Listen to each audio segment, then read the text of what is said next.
Sure. So something that Pranesh said, I think it's really, really important. I think you phrased it well. I don't know if I got it right, but it's like, don't assume you know anything, right? And how did you phrase it, Pranesh? I mean, it's I don't. I even if you have like a PhD in something, you should have like the humility to know that everything you're working on, everything you know, could be false, and you could be proven wrong. Okay. Yeah.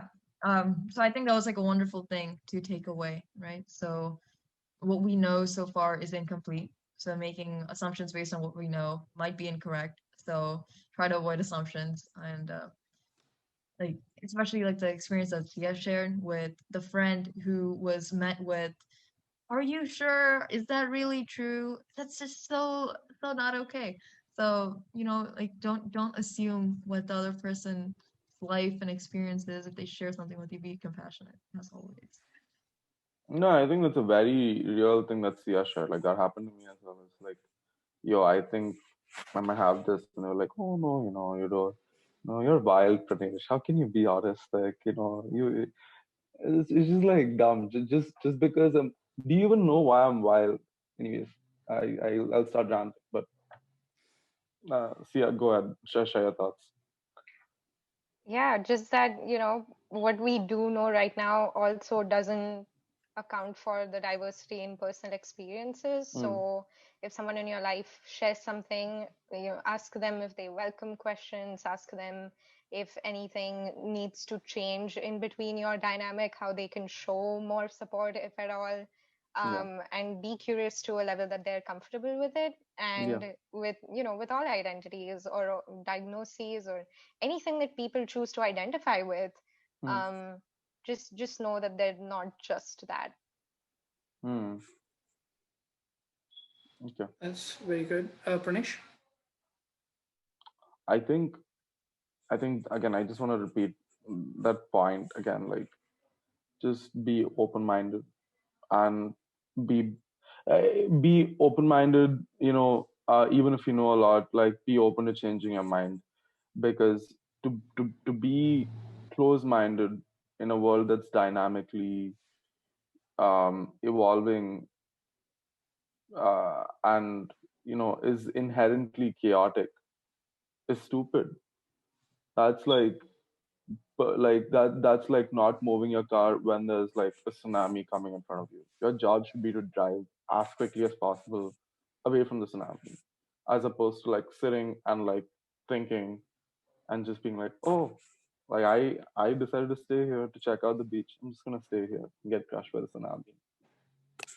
Seems pretty logical, right?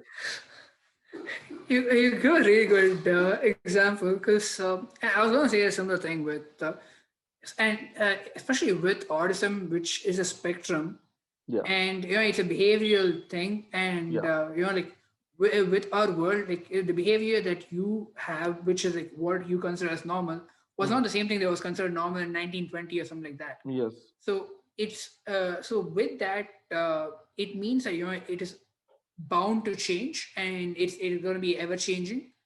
So you always have to find out what it is, and of course, because of the spectrum, like how has the change affected the person who's involved with autism? Like ask them, and like in more ways than one. Usually, they're usually the ones who are like more well versed it, because like usually you know yourself well, and with that case, you know, I want to say the same thing that all three of you have said. Have the humility, listen to them, and let them tell their story. And if they want comfort, give them the comfort. If they want solutions, work with them. And I'm sure hopefully you will be able to find it out. also just like be patient with them as people, like embrace their weird, like be nice to them. Just, I mean, generally just be nice to people. Generally just be accommodating as much as possible, but specifically to them, if you see that there's like a person who seems a little like weird, a little off, just be patient instead of like going with the instinct of like making a joke or something. It's very tempting. Like I myself have done it, but it's not the mature thing to do. It's not the right thing to do. Make sure they're heard, make sure that you can accommodate them as much as possible. It's hard, but it's the right thing to do. Yes, patience is always important. Anyway, thanks so much for like joining this discussion. I learned a lot. I learned the importance of humility in this because everybody has said that as the closing thoughts, and I've also like learned through the different studies that Thea has brought up and the different perspectives that everyone has brought to the discussion. It was a very lovely thing, and most importantly, the perspectives that Pranesh brought because he was able to bring in anecdotal experiences. So I hope we all learned a lot, and I hope so you do take some things from this video. Thanks so much for joining. You have a wonderful day. Thank you for including me. Thanks for watching. If you liked the video, make sure to like, comment, and subscribe. If you'd like to see more videos on the topic, make sure to check out our playlist where we answer more questions. We'll see you next time.